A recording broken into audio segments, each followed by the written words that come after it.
Hi, I'm Kat. And I'm Gabe. And we're the Ghouls Next Door. Da, da, da, da. Yeah. That's us. And this is episode 21. That's which a whole bunch is we've our episode about us. Well, not us specifically. done. Like women. But our kind. Our species. Which is ladies. Yeah, so we have a guest. We do. Woo! And to help us talk about ladies and the beautiful, smart, witty women who survive these massacres that we see on screen, sometimes with barely any clothes on. Yeah. So you got to give them a lot of credit. And they usually fall quite a few times. So they get back up again. They get knocked down. They get back up again. And you're never going to keep us down because that's how it works. Because ladies. And so we're going to talk about this topic with one of our friends and a fellow podcaster, Dr. Timaree. Hello. Hi, welcome. This is fun. Yes. I like this. And Dr. Timaree has a wonderful podcast, which is Sex with Timaree. Yeah. So we thought she'd have a lot to say on this matter, and just also like the over-sexualization of women in horror films as well. This is also a particular area of interest of mine, like as a horror nerd, and like I have on several different occasions given very like wonky academic talks about sexuality in horror films. So this is like right up my bum, right up my alley. Wherever's appropriate, wherever you consent. Yeah. Consent and lube. It's That's right all in you there. really need. Yeah. Handshakes. And why don't you tell us a little bit about your podcast, just as if any listeners who aren't familiar would like to tune in. So it's called Sex with Timaree. I am super fortunate that I have a producer, Nathan Karuna, who's incredible, who approached me many years ago and was like, you're a sex educator, you're a writer, you already do all these like workshops and education things. You should have a podcast so people can like hear it. And I was like, I don't even know what you're talking about. I don't know what that is.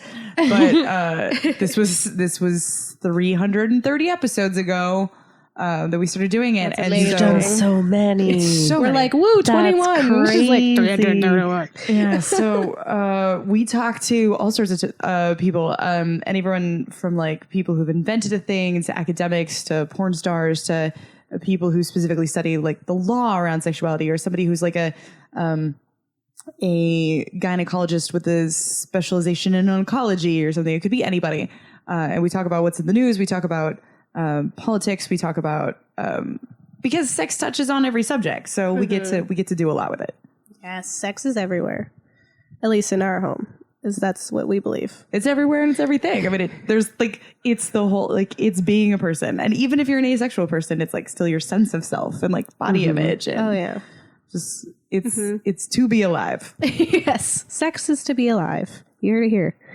So today we're talking about these ladies in horror films. So we kind of wanted to touch on specifically the tropes of women in horror films. So not necessarily like highlighting any one specific character or woman like that, but just kind of seeing how there's been growth in the horror field from these damsels in distress to now having like leading powerful women like Ripley, you know, fighting the alien. So I kind of wanted to start with anyone's feelings about strong female leads that we've seen in horror films, and or the opposite, and just kind of like what those feelings were like either growing up or something that maybe you've seen recently where you're like, wow, this is profound, this is awesome, and kind of took it with you. Well, I think that it's really important to just note that I know you'll talk about the Bechdel test and stuff like Bechdel test and stuff.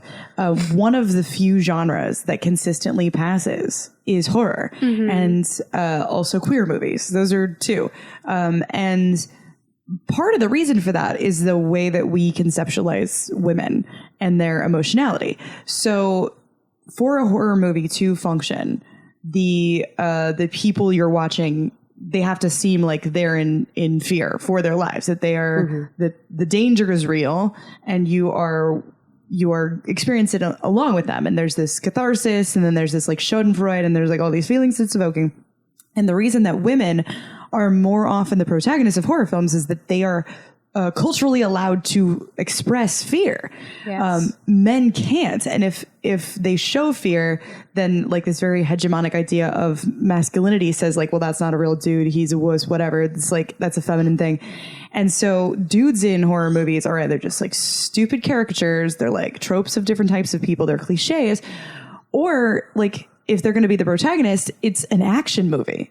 Because they're like John McClane. They can't express that they feel terror. There's like, I'm going to get this. You know, I'm going to run around with my bare feet and glass and like, I got this. Yes. And that's like, that is a really big thing about one of the really great things about being a woman and the way that culture views us is we are allowed to have more emotional expression. Yes. And then also people want to look at us be in danger.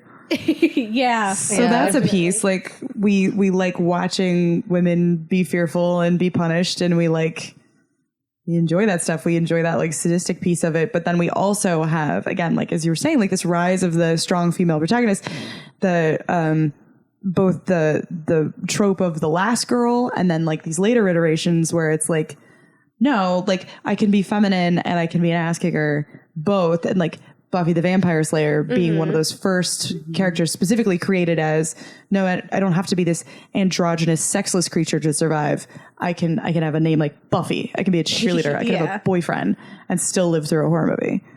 Yes. Yeah. All those very valid. All the points I like to make. Yes. Yeah. Kat, you had some kind of thoughts just about growing up as like a lady.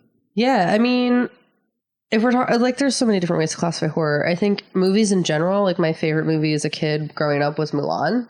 And that was primarily because, like, she was such a strong character that was like, I can do anything a man can do, and I'm not just a wife, and, like, I can, and not that, like, if there's anything wrong with being just a wife, but, like, that she wanted to be who she was without apologizing. And I think that was like a really big thing for me as a kid.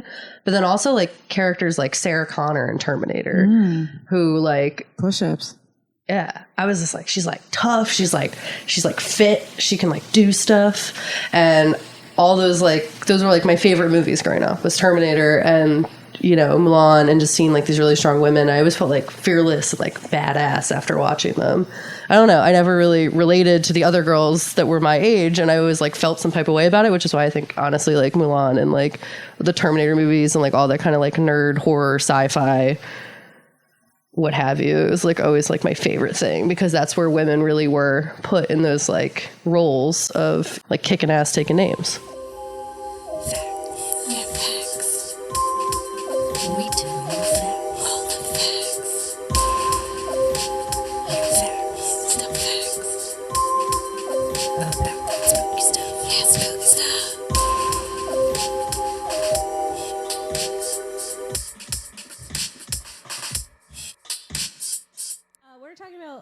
Ladies in horror films, women in horror films, girls in horror films, these protagonists, victims, whichever the probably male director and writer has written for her.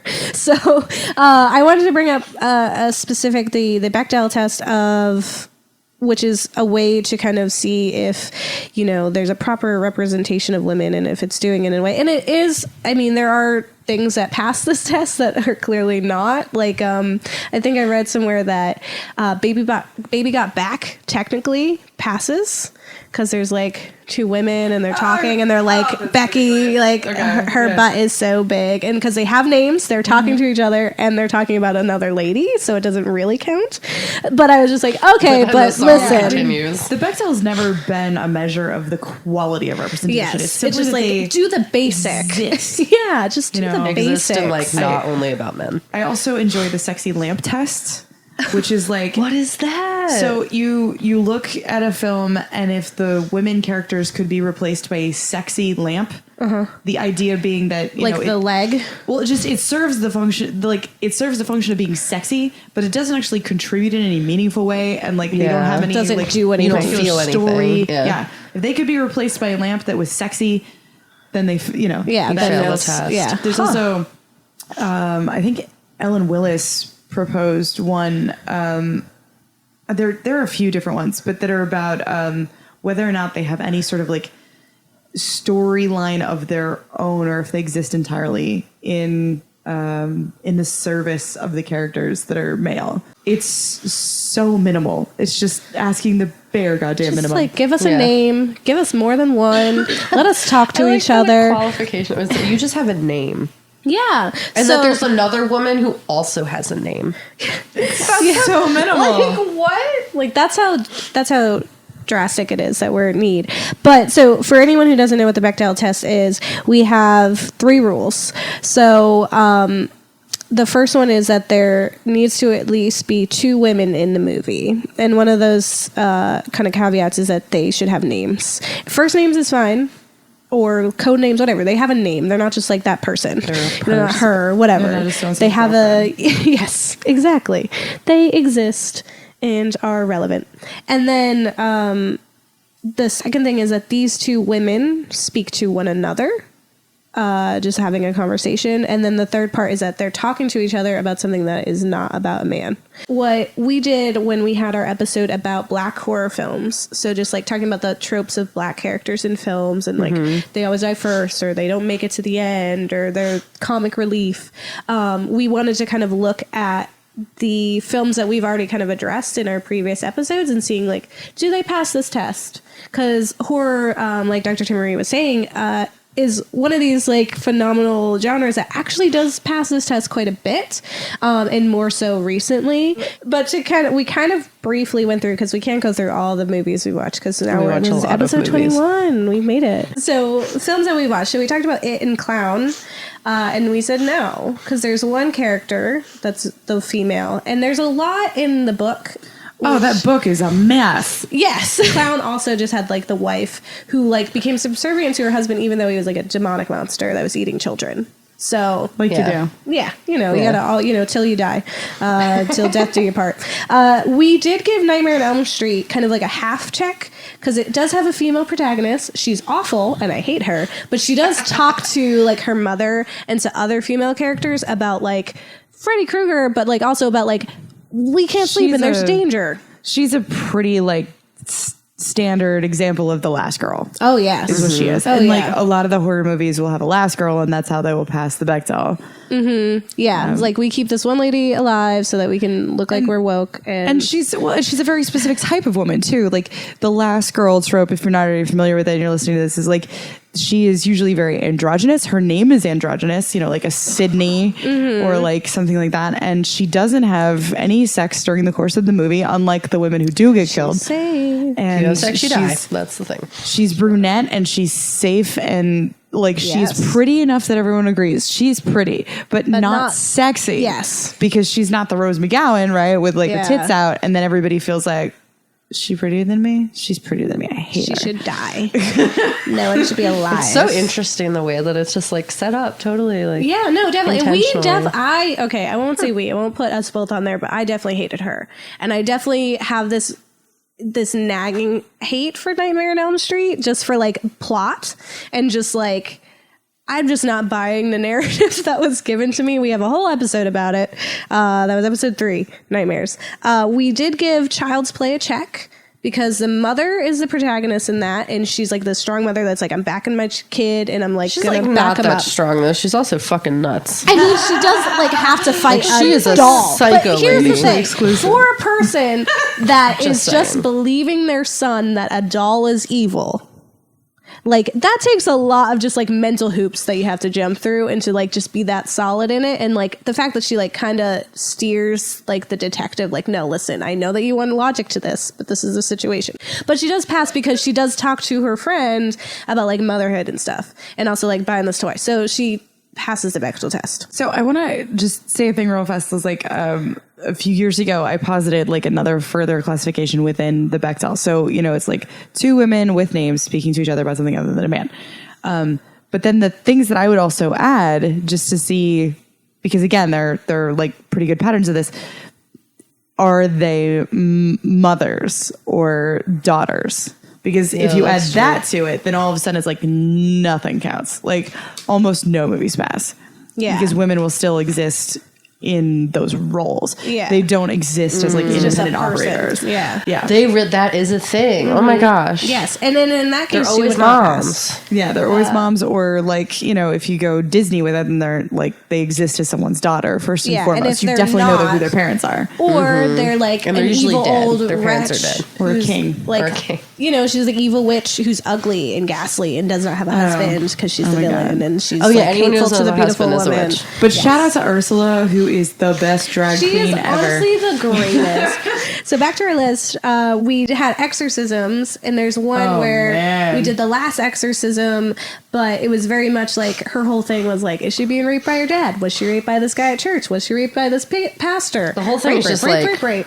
Women And are now raped. she's That's a an thing. ex. Like, Then it now- makes you crazy. When you're raped, you're crazy. Like, There's- that's literally the entire plot of the movie. Yes, it was. I mean, And then she has a Exorcism- demon baby. And it's just Exorcism like, oh. horror in general is it's just rape, honestly, of your soul. So it's a really thinly veiled metaphor. Yeah. And a lot of horror is thinly veiled metaphors for sexuality. And like, I think that it's also worth noting, like, all the poltergeist stories are effectively metaphors for fear about the way that, like, when a little girl in a family starts reaching puberty, the way that it affects the dynamic of the family, and that no one will speak on it directly, but the fact that she is starting, like, she'll start having boobs or like in any way express any sort of sexual interest in anything, like the whole family loses their goddamn minds, but they can't say why. And so poltergeists, historically, this, like, that concept always circle around some young girl, and it's always like, well, you know, shit's just moving. You know, just things are just in different things are places, and it's different, like stuff is just, we can't. Just, everything's I never weird. thought, you're smart. well, we have. Sorry, everything she's saying is like super This interesting. is why she's here. It's like We blowing my value her mind where I'm mind. like thinking of movies in ways I had never thought Well, about we them. have this whole and that's just kind really of cool. epiphany. Can we be best friends? Like, I'm just gonna say We that. already said we're already all best Okay, friends. all I'm saying is you're really cool. initiated. You Continue. Come with me. But we had this kind of epiphany in The Haunting of Connecticut, because in the real story, it's the aunt or the mom who has, like, her son has cancer and he's sick and he's acting out because of this, and his cousin comes to live with them, and she's like a young girl, and there's this whole kind of scenario where she kind of like says something is happening, and like the way that the mother tried to perceive it was like, oh, there's ghosts or whatever, but what we were kind of seeing it as like he was acting out and abusing her, and it was very much like he was doing a lot that, like, she later came out and was like, there was abuse happening, and so it was kind of her way of trying to be like, something is wrong here, and instead of taking it exactly as being like, okay, we need to get him out of the house because he's, like, you know, acting out and hurting her. It was like, we need to get him out of the house because ghosts. So Ghosts. it was He's definitely dying like because this the thing ghost that we and were went like, crazy. yeah, we definitely watching, like, not the movie because like it was nothing, but like watching kind of the real interviews and stuff. We were like, well, this is very much like a metaphor for this situation that's happening, and the fact that they're struggling with this fact that the son is dying and that he's inability acting to- out. Well, these- and the he's inability for acting families badly, to yeah. address like incest and sexual abuse, because like it is one of those unspoken things. You can't name it, right? And so like it's something else. Like, it's definitely won't be the fact that our family member is doing something like that. Yeah. It can't be that. So it must be Yes. Demons. Yes. Yeah. It's the ghost. Yeah. The ghost made me do it. It's not going to hold up in court. We did pass Exorcism of Emily Rose because the protagonist is a female lawyer who stands by the girl who is possessed, and it's in this way to kind of like she's trying to pass for this priest who ultimately hurt her. So that one passed. Amityville Horror. So the old one, disgusting. I hate it so she's much. dressed as a child. We definitely talked about hate this. it. She had pigtails. I hate She's literally wearing like so a schoolgirl skirt at one point where she like drops her like Just like, why would you want to groceries. sexualize fucking children? I'm sorry. She's wearing this like silky white robe where she's not wearing anything under it, and it's just like right by the nips, just like dangled, like just that. And she's always like, oh no, my husband that married me, thankfully, even though I have 3 kids before him, is acting out and is abusing us, but it must be the house. So we gave 10 points to Vivitch for having Thomason as our protagonist and just being this badass girl that's just like, why, like, yeah, I'm gonna fuck with you guys, Because what are you talking about? And having like even having a relationship with her mother is just like really something women can kind of relate to. And then also like the witches having like the power. Blair Witch failed because there's one lady and she's just hysterical the whole time. It's just not coming out of her nose. Yeah. Yes. And so then I kind of want to talk about typical roles that women are reduced to in horror films. So we've touched on the final girl. We have the blonde victim, which is kind of this like parallel to the final girl. So you're saying like this, brunette, safe, like chastised girl. Whereas the opposing thing is you have the blonde victim that's like over sexualized, the blonde definitely see her bombshell. boobs. Yes. You have like when we watched Urban Legends, that was Tara Reid's character, obviously. Or in any of the films that we've watched previously, anytime there's like this blonde sexualized creature who's had sex, obviously, dies in this like horrific way, because that's her punishment for giving up her virginity. And then we also have the femme fatale. So it's like it's not just that you can survive and that you're living through this. It's like there's also this villainous woman that's like danger, And she's more likely to be queer too. Yes. Because she will at some point indicate bisexuality by doing something overtly sexual to a female character. And we're like, oh, you're evil. Yes. Like literally, like it's like, God forbid she like kiss a girl and then it's like traumatizing instead of like, I mean, this okay. is Because like, she has also, no like, rules. She has no rules. She's the evil. This is also like based in the way that like, so representation of LGBT people in film very much echoes the way that people were being discussed in the real world, and the concept of like the bisexual serial killer or the lesbian serial killer. And like, we can definitely talk about some phenomenal examples. Like the representations in horror films are not unlike the way that like it has actually been in the real world, where it's like LGBT representation starts out as like, they don't exist at all in general. Like there's just nobody in anything. And then you go to villain. Mm-hmm. And then you have villain for a while, and then it starts getting to be, okay, you could be our friend. You can be the tag along friend. And this is marginalized people in general. This is how the people are represented in film. You're the tag along friend. Oh, yeah. You're the Even villain. like the black women. You're the tag along. Yeah, exactly. And then you get further and further along the spectrum till actual human representation. character. Yeah.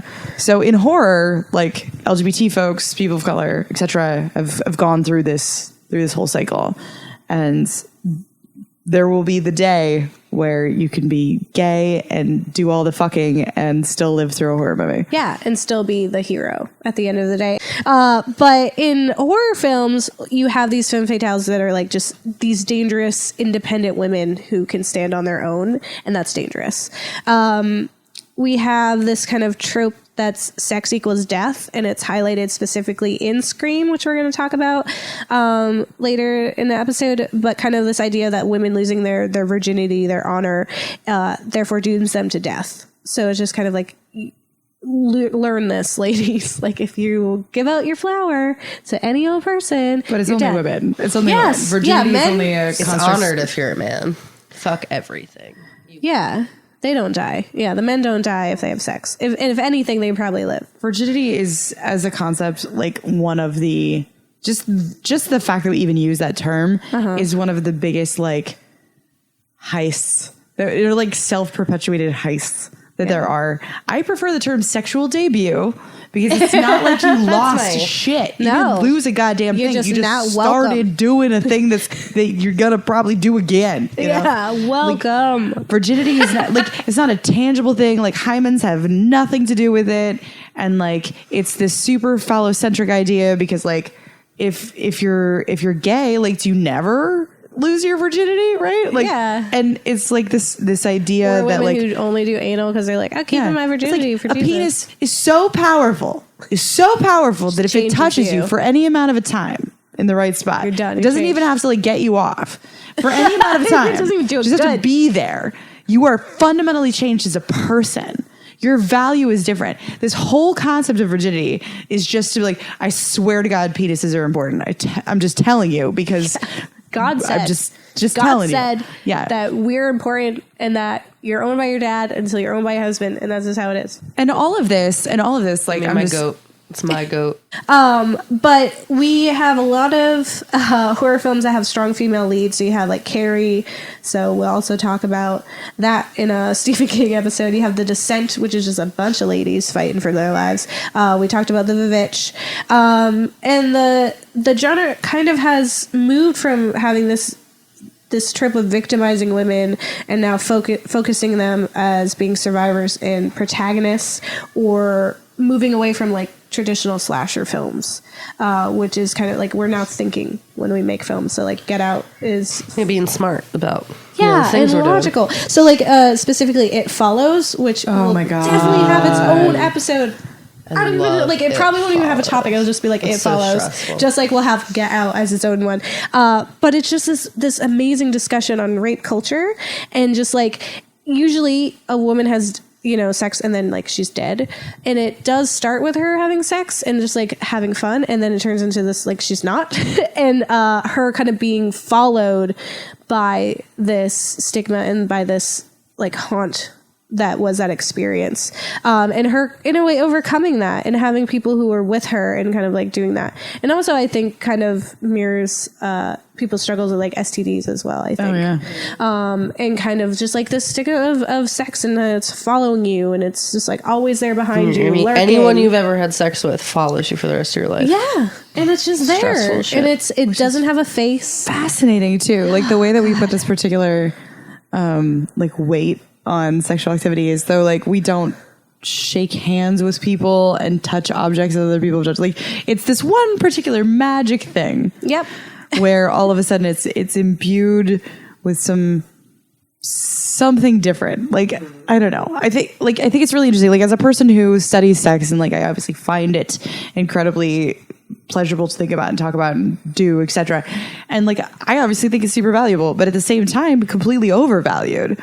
Because the thing about sexuality is it's much like a conversation. It can mean so incredibly much, or it can be absolutely fucking nothing and you're just passing time. Yeah. And it doesn't have a singular purpose or weight. And it's like what you put into it. Mm-hmm. And the moment that we culturally get that like it is just a means of communication. Yeah. We'll be free. Jettison so honestly. much garbage. Free. Yeah. I think if we can kind of get past that in films in general, not even just horror films, that we'll be able to tell real stories. And it doesn't have to be metaphors anymore. But I wanted Kat to kind of touch on some badass female leads in horror films. Yeah. I mean, obviously Alien. Yes. We're just like kicked. And she's not even a mom. Correct? Nope. Am I wrong? Well, she is, but her daughter dies. Yeah, and then there's like later, and then she has Newt. She does or not. Yeah, but I mean, like, Alien in general is a metaphor for pregnancy and motherhood, and like the xenomorph Giger like designed them to be super feminine in the way that they are called mother. And, she's cool, and she impregnates you in your face. I mean, the whole thing is like also a metaphor for male rape too, because it's like, like, oh no, it doesn't just happen to women. Yeah. Oh yeah. That like the babies can be inside of the men and explode out of them very dramatically and stressfully. Yeah, and then just like two very strong female presences that are just like fucking shit up, left, right, and otherwise, and all the men die. Right and otherwise, all the men die. Yeah, and the robots. Every single like one. spitting like truth like the whole time. She's like, something's wrong. We need to be strategic, and they're like, whoop, whoop, They're fucking mansplaining the shit out of everything. They're just like, oh, silly you, and it's like, no, you're all gonna die, and I'm gonna just sit here and fucking laugh, you assholes, and then they're all dead, and she fucking lives. But it's just like, I think in general, like, I mean, I wouldn't classify Terminator necessarily, like sci-fi horror, I guess maybe, but like just like strong women, just like really like badass women, and then they're just like fucking shit up. So like Alien, Mila Jovovich. Yes, Resident Evil, yeah, and she's just like a badass as anything. She's like a loner. She's always in like. She's like, I can't have love. I just am this. Yeah, like we She's have to like, survive. Can we just stop and survive like, for a minute? Can we just like, it's not fucking about that. Can you just shut the fuck up? Like, everyone I love is dead. And it's about goddamn survival and you just don't fucking touch me. Like, that's what she, I really like her as a And then you get like a monster as like and your she's love. just like, you're gonna follow me. Look at all the things I know. I'm gonna do all these like cool acrobatic kicks and shit and like fuck everyone up. And like, you think you're cool, but I'm better than you because I'm a lady. And I just like drop kick the fuck out of all the zombies. Movement. They got all that whole thing.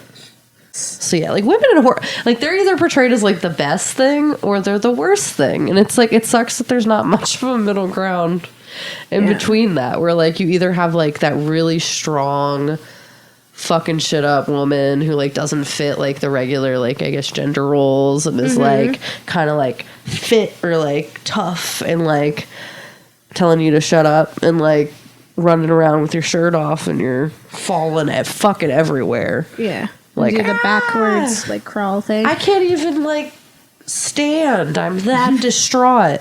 I just appreciate it when women are badass and they don't fucking need anyone to save them. They're just doing their fucking thing.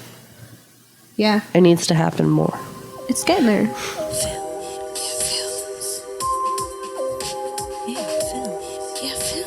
We watched some films. Now let's talk about those films. And all that spooky stuff. And all that spooky stuff.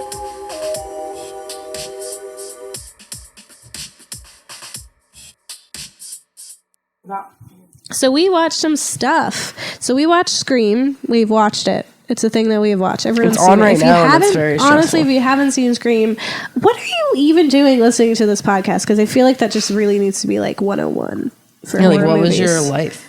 Because it turned this kind of whole horror genre around and allowed us to be like, wow, we've just been doing like the same thing. It's been very stereotypical. It's been very stupid. It's just like hash slash, like women dying, men suck, serial killers, whatever. And it just really called it out in a very like classy way that like it's a meta analysis. Yes. Instead of it just being like hokey the way you have like Scary Movie where it's just like we just make fun just in a whole way. It was like, no, like this is a horror movie. It is scary and there are things that we're struggling with. But it's also like, let's take a hard look and then still follow those rules. Like even in the second one where like there's going to be more blood. And it's not so much like we're not doing that. It's just like, this is what, be prepared. We're going to state it as it's happening. Yeah, Like, this is gonna be our existence. like, yeah, Scream not only like describes the tropes that it is making fun of as it does them, but it calls out stuff that other places were not necessarily willing to point out. Like it speaks on how, like for instance, the second Scream movie starts with Jada Pinkett Smith and is it Omar Epps? Is that who she's on a date with? They're like going to the film. So it's like extra meta. Yeah, it was like and they're talking about like Slash or whatever. this whack thing and like Stab. these dumb white ladies. And then they are still like, spoiler alert, killed within like 10 minutes of the movie starting. First So people to die. it like still does all the things. But yeah, like you said, like it at least calls it all the way out. And then you have like later iterations of things like this, like Cabin in the Woods, where they go more full bore into it. But Yeah, and you have them labeled even as like those trope characters, you know, and you have like, oh, this is a comedic relief, and he's the guy who's like, don't read the Latin, and it's funny, but it's also like we're enjoying that, we're learning from it, and it allows like. I feel like it just like gets to like cut us away from like the old way that we did film and horror film, and now we're like, okay, we can be smart about it, and it kind of gave way to things like Get Out and things like that, where we can be.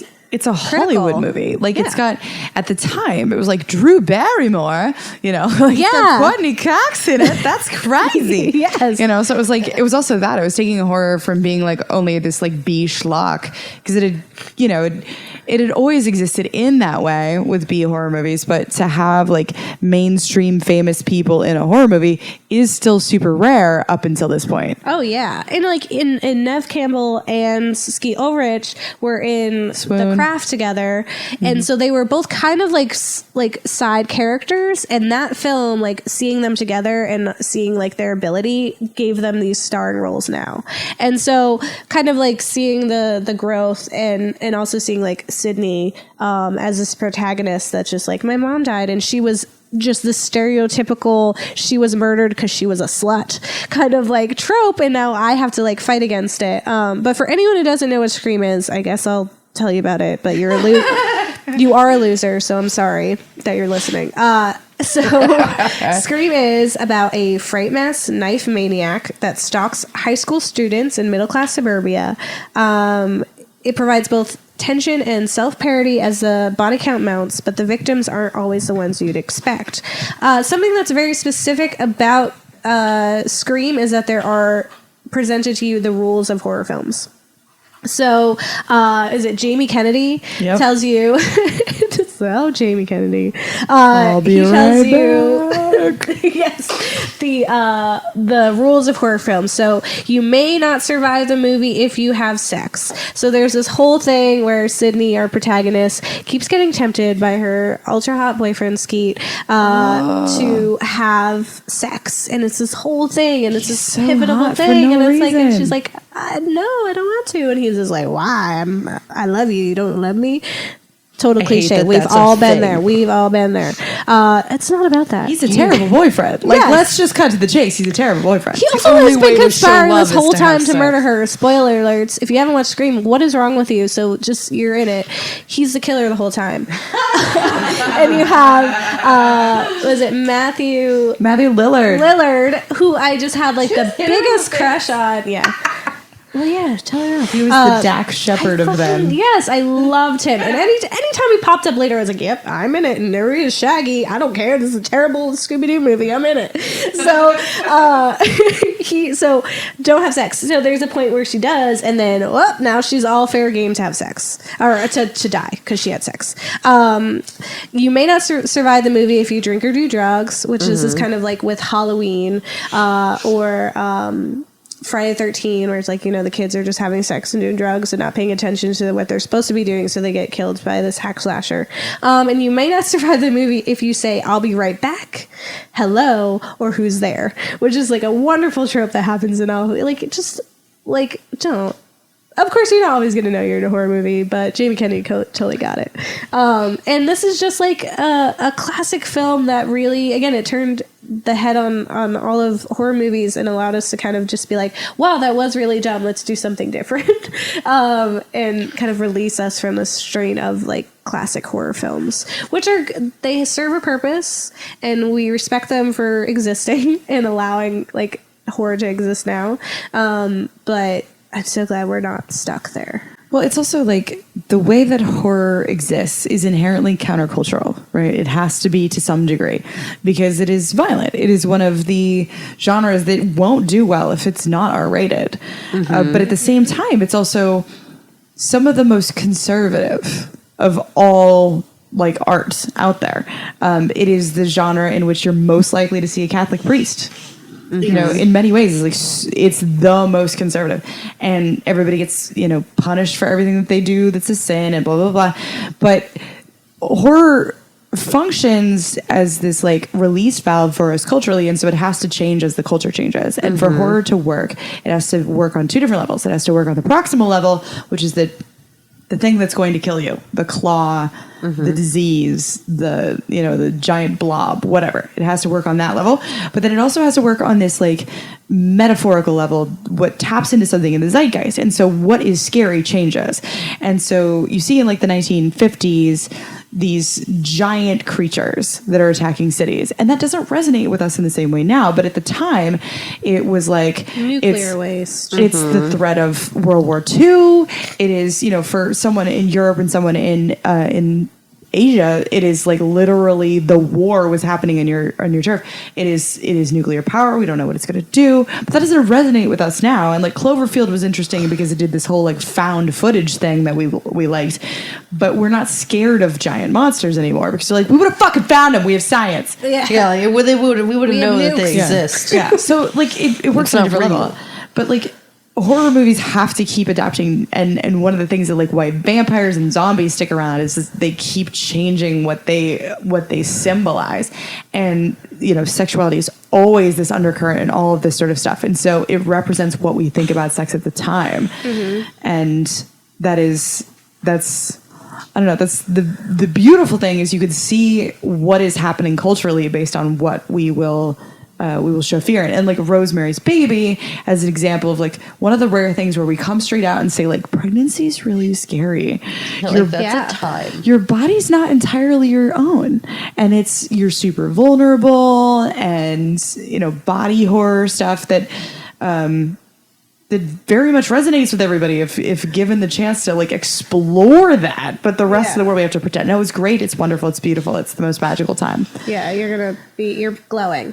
Because there's like nothing that happens in a horror movie that is worse than what's real. Yeah. Mm-hmm. And that is the fucking real piece of it is like we have to like dress it up in claws and zombies and that kind of stuff. But like the real life stuff that we allow to happen.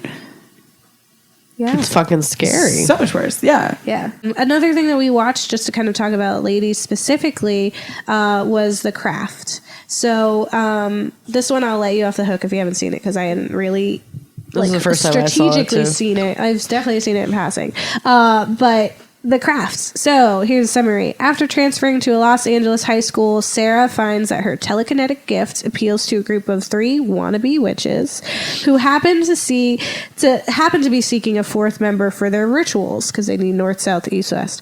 Bonnie, Rochelle, and Nancy, like Sarah herself, all have troubled backgrounds, which combined with their powers lead to dangerous consequences. When a minor spell causes a fellow student to lose her hair, the girls grow power mad. So this is one we're seeing Neve Campbell, who's Sydney in Scream, in this kind of like passive role as just this girl who is a burn victim and is very self-conscious about her body, and then later kind of gets cured from that because of Manon, who's this demon who makes her beautiful. Now she's like a cocky bitch, which is like, why couldn't she just like be comfortable in her skin? Also, the funny thing is like, okay, Neve Campbell at her worst in that film, like just has to wear a lot of sweaters. Yeah. You know? And just like be a little quiet. Like, Yes. you don't have any concept of what it's like to be Like she ugly was always person or even average looking. Yeah. You had some skin stuff. And it was on her back. It was like in a place that like you're not gonna It was see. like you would have to people- be naked to see it. Yeah. I don't mean to diminish the pain of people who have Yes. severe skin problems. You know what I'm saying? But it's like, you fucking serious with this Yes. shit. It's like it's also that like she's all that thing where it's like all you gotta do is Yeah. take off the glasses and take the hair down and all she's like, whole. Oh my god, yes. She was beautiful Oh my the whole God. time. She has a It's within ponytail you. and glasses. That's fucking crazy. Now she's beautiful. Yeah, it's it's all within gone. you all the time, ladies, if you didn't know. There's fucking also like the confidence. crazy girl who's like, there's this like She's one so line. scary, though. She Like, was can very we scary. talk about that? I forget her name right now. She's real good at being like psycho. But she's from It's great. she was in Waterboy, and she's the like Mama says she's the devil because Mama said everyone's the devil. But Fruza Balk? Are we talking about Fruza Balk? yes. Oh my god, yeah, Fruza Balk can get it. So there's like this one scene with Rochelle, the token black girl, who there's like super racism happening, and I really God, enjoyed yeah. the subtle use of the word negroid. And Kat brought up a point where she was like, I feel like that was possibly a request from the actress to not have to say the actual N-word. So Oh she my was like, God, I'll yeah. just say this kind of like, it's still like obviously a It's problem, still but I don't want to offensive, say it. But it's not quite Yeah, there. because it was very awkward. Like she's like, oh, because she's a negroid, and it's like, okay, and they're like talking about her hair. But there's this like this scenario with Rochelle that was kind of funny to me, and I also was like, wow, where they're all kind of getting their wishes, so they all kind of like pray to this demon, and like the girl's hair's falling out, the other girl, her skin is clearing up, the other one, the guy's in love with her, and so then the one girl is mad because her wish hasn't come true, and Rochelle is like, she wished that she wouldn't be white trash anymore, and I said like, girl, get over it or whatever. And it's just like kind of like this parallel that I've always kind of drawn between like white trash, like lower white population, like poverty, and like black population, of being like kind of on this similar level, where Rochelle's like, no, we're already underprivileged, we already have to live like this, like you just kind of got to get it, because like she gets revenge on this one girl, but it wasn't like, I'm gonna get revenge on all of like racism, but like this white woman's like, oh, I'm poor, and like that's a problem for me, and so So I kind of seem to like be fighting rich it. now. Well, Yeah. What's specific about her situation and the way that it gets changed, though, is that she thinks all of her problems stem from the fact that, like, her mom is married to this trashy dude. Horrible man, yeah. And so, like, spoiler alert, he dies and they get this insurance check. And so all their problems are solved, right? Because, like, all of their problems are apparently economic. Yeah. And the presence of this dude. And, like, ultimately, like, being reliant upon this dude. Yeah, but then it's like clearly the mother is still She still sucks. Yeah, and like they have prettier She's not things. any better of a mom. Yeah, exactly. Like they still have Her pretty practicality in things. purchasing things is not there. Yeah, she bought that whole jukebox which is playing one artist that like links to her kind of childhood, and it has this status symbol. But it's like clearly she hasn't like repaired this relationship with her mother because her mother wants to hang out, and she's like, no, get out of here. So there's like obviously this kind of like there's these deep-rooted issues that she definitely just saw like one band-aid to go over it, and it's not gone, and that's why she kind of like more or less Still becomes is very evil. much, yeah. But it was a really interesting film to see in the horror genre where you have these four women and they're both protagonist and antagonist, and it's that whole like monkey's paw thing where it's like, you know, be careful what you wish for, and that everything comes back 3 times. And it's also this kind of trope that was happening in the 90s where you had lady driven films like Jawbreaker, or where's the one where they like rob the bank, the cheerleaders. Oh my God, what is that called? Please Sugar tell and me. Spice? Yeah, there was just this whole trope where there's like ladies who are doing something badass, and then one of them takes it too far, and the other ones are just kind of going with it, and then the one girl's like, wait, no, I was a nerd before, and I was a loner, and you guys prettied me up, and now I'm fighting back, kind of thing, and that happens in Jawbreaker. But there was like this thing that was happening in the 90s and early 2000s where it was like, let's get a gang of ladies. They all have the same tropes. Like you got the nerdy one, you got probably a black one. She doesn't have a specific role, like she just is the black one. And then you have the spunky, like the girl who probably shouldn't be the leader and is super bitter, and then when she gets power, like abuses it. And then you have the outsider who like will retaliate because the other girls are like following her. And it was just this thing, and that's definitely what The Craft was. And it kind of sucks because it was like we're just putting ladies into the trope, and it kind of feeds off of that whole idea of like I don't want to be one of the girls because like I don't want to be like other girls. Because that's what happens. It's dangerous when all these girls are together and they get too much power. It was just kind of like girl on girl hate. Oh, yeah. Which I just think is like all the time a thing. It's like, oh, she's pretty, I hate her. Yeah. It was also like, she can be fucking pretty, it's fine. You're pretty too. Just fucking be pretty, everyone. Or like just be confident. Like it drives me crazy. Like you're watching something and it's like, I hate her, she's too pretty. And it's like, no, she's just fucking existing. Everyone's pretty in their own fucking way. Relax. And also and that's what that movie is. The whole thing with Skeet Ulrich is the idea like she wants him to love her, but for some reason that manifests as him like completely disrespecting her as a person and trying to rape her. And like tries to rape her. Yeah. How did she get her wish exactly? Because if she wanted love, she did not get that. His whole thing is like, we need to be one. She had like a desire for like kindness, ownership, possession. Yeah. Like she got his attention. Yeah. Yeah. And what really irked me about that specifically was like, why did she want it?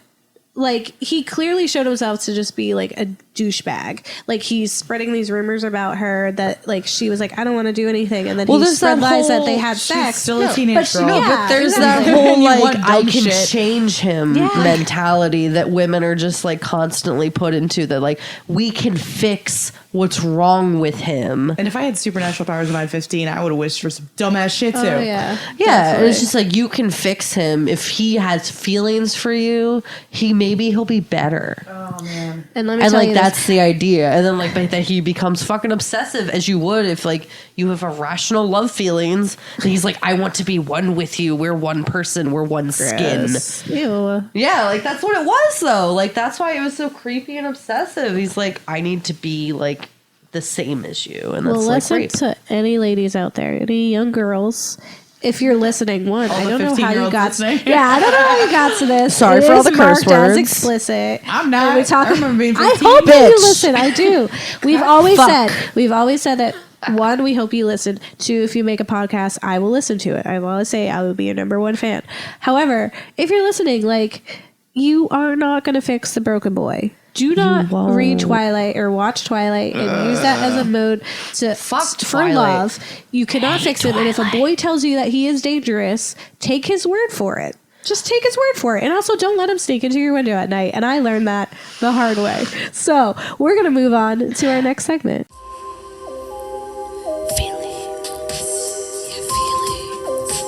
Yeah, feelings. Yeah, I said feelings. Let's talk about feelings. Okay. And all that spooky stuff. I love spooky stuff.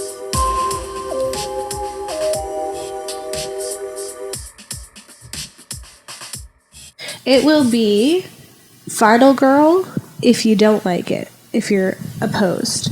And Femme Fatale if you're all about it, because those are the good ones. Because those are the ones we like to watch. Like Final Girl, yeah, we'll deal. But, so, talking about overall the category of ladies in horror films and just kind of like the evolution and what we're going at. Kat, how do you feel? Final Girl or Femme Fatale? I feel like Femme Fatale in like when they do it right. Like I'm just like so fucking happy that there's like strong ladies out there who are like, I'm who I am and fuck you. Yes. That makes me very happy. Because that's how I feel I am now in my current form. And Timaree? So we're talking like overall. Okay. Just this genre of ladies. I mean, I think that if I'm going to assess the landscape, it's Final Girl. But we still have a ways to go. Oh, for sure. That's my assessment of like what is being served to us. Yeah. What is available. Yeah, and I think for me, there's like this kind of femme fatale in that I've always been so interested in horror, and it was always this kind of like conflict within myself where I was like that weird kid that was like, oh, this is a horror kid. Like, she always loves horror movies. She's like the zombie one. She loves zombies. She's always the one making us watch these crazy things. And then like what, like, kind of trying to understand why.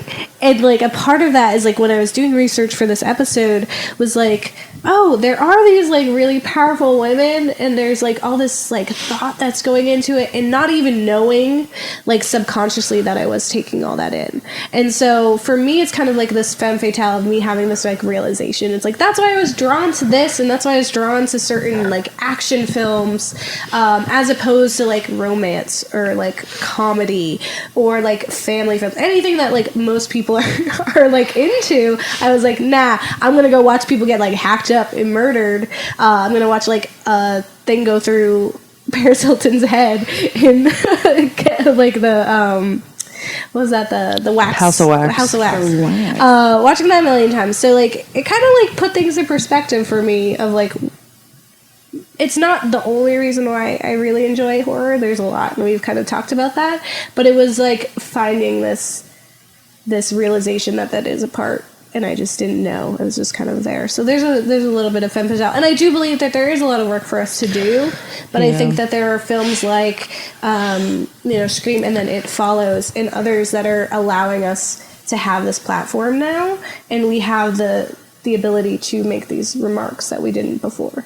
Yeah, and I feel like in general, it's like you're on one end or the other of the spectrum, and we have so much room to grow, but at the same time, there's lots of ways where like horror, there are women in the horror genre that like you can just relate to so much. Yeah. Or you don't relate to them at fucking all. And it's like, I think once we find a middle ground, that's when we'll be making like some progress. But like as its current form, you're either on one end or on the other. I think I agree that there's a lot of room to grow, that like there's ways that women are perceived in horror films and all films in general, that like there's a lot of improvement that needs to be made. There's so many like tropes and stereotypical things that happen that are just like, honestly, like we're bigger. I'm sure they're now. relatable to somebody, but like they're just very unrelatable, and like what is expected of us to be. Or there's that, I'm gonna fucking kill everybody here. All the rules are out. Or like Alien, where it's just like, listen to me. You're Stop sitting there like, mansplaining. fucking listen to me. I have thoughts. I have things to say. But also going on how we feel about these films that we chose. So we chose Scream and The Craft. So kind of Is it Final Girl? Is it Femme Fatale? How do you feel about these two films we chose? I mean, for The Craft, I was pissed off most of it because I was just like... They're too stereotypical. Stereotypical, but also just like women like hatred towards each other. It just makes me really mad. Like, we're too smart for this like stupid shit. Yeah. I was so mad throughout the entire movie just because it was like very cliquey and just like, you're in this together. Like, why all of a sudden is this one girl who's like actually fucking real, like kind of the enemy suddenly because she's trying to be a person? And that there was no empathy, like when the girl's hair was falling out. It was just all like, And I think for me, it's kind of like heartless women thing. Yeah. Like, I didn't enjoy that. But I think it's also like this thing of people, like women aren't always these like beautiful flowers that like are innocent and forgiving. And so it's kind of more like this commentary on like people and like if you're a 15, 16-year-old girl and you're struggling with these things, like you're struggling with racism, you're struggling with this like body dysmorphia, you're struggling with like poverty and like abuse at home, and you're struggling with like you like killed quote unquote your mother when you were coming out, and now you like have attempted to kill yourself, so you have all these like really real issues that you're addressing, and now you have this power to like erase it and get clean slate. And of course you're like learning a lesson because like you can't do that, and the lesson is like you have to live with these scars, you have to live with these like battle wounds. You cannot get rid of the scars. They're not just gone now. So I definitely like related in that it was like these are all real girls, and that if any one of us at that vulnerable part of our childhood were given the opportunity to like fix it or erase it or take revenge on those people that hurt us, because everything is so big, all your emotions are like everything, like everything's the worst, everything's the best, that's it, like your love is the only love you're ever gonna know, this is the end of the world. And that's so, high school. High schoolers are terrifying. Yes, exactly. So I definitely related, and when you kind of put yourself in there, for me it was Femme Fatale, and that like it was very real. Like that's definitely what would have happened. No teenage girl is gonna be like, okay, I'll do something safe. Honestly, I think it's that like I had such a negative high school experience that was similar in that way, where it was just like, we're best friends, except just kidding, now everyone hates each other. Like, it just sucked. No, yeah, definitely. Like, it's real, but it also was just like, aw. Yeah. Why is everything awful? But I'm gonna say, I'm gonna go with, I just want to be nice and be friends. Why the fuck? My vote is Femme Fatale for both Craft and Scream, because Scream is just this pivotal film in the horror genre and has always been enjoyable to me. And even like the crazy franchise, I have not seen Scream Queens, or I've seen it. It's all right. I've seen maybe an episode, and then the Scream kind of TV show that happens. But we had we were just on a podcast like 2 days ago, and he mentioned that there's a Scream TV show, and the Courtney Cox character is actually a podcaster who's like reporting on the issues. And I was like, now I need to watch this, because like, one, it's like cool that it's like modern, but also like I relate to that being able to talk about the truth. So like for me, Scream is definitely Femme Fatale in that it is such a remarkable horror movie, and I really think kind of allowed us this freedom to kind of like talk strategically about what we're viewing, and gave us like the ability to like make real stuff. I'm going with Femme Fatale just because they hold a very particular place for me, and I recognize where they exist in the timeline. So like if they came out today, they would be just very highly stylized, like cute, like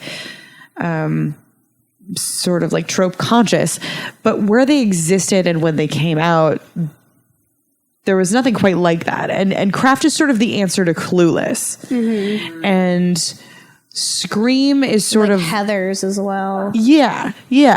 And then Scream is sort of like the answer to the entire 80s. Mm-hmm. So they are responsive, and they are contemplative, and they are made by people who are already in the industry and like therefore can make fun of these tropes like with love, like Wes Craven. He made Scream. Yeah. He's the same motherfucker who made those super problematic like Nightmare on Elm Street movies. On Elm Street, yeah. So he's like in a place to say like, yeah, we did this. and this is what we're doing, and we're still doing it, but because we're in this like, I don't know, it's like a postmodern cynicism that is required of us in all of our media, where we just can't have unfettered joy, right? Like that's why K-pop never will really take over America. It's too happy. But it's taking over Mexico. But like we won't embrace joy. It has to be cynical. And so these films are meta-analytical and they are critical of themselves. And in that way, like I appreciate that because they're like, all right, it's dumb entertainment, but you'll still feel like you're thinking. Yeah. And I think that's overall kind of what horror is.